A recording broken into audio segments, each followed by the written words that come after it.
ගීත ස්වර සමාධියක දැහන්ගත වන්නට සඳකඩ පහනක කැටයම් ඔබලා සැම්බර් මස 21 වන සෙනසුරාදා හැන්දෑවේ 6:30ට අපේ කාලේ සංසරයක මිහිර විඳින්නට.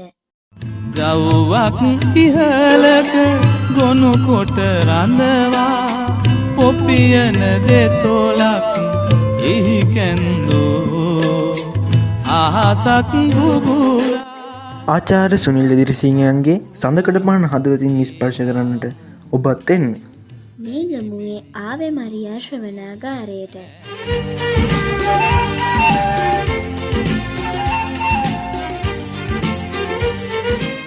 සඳකඩ පහන දෝතින් දරාගත් අපි මියුසියස් බාලිකා විද්‍යාලීය සුබසාධක සංගමය රැල් නගා ගලන ගංගාදී මං වසා දමනු හැකි දෝ කෙසේ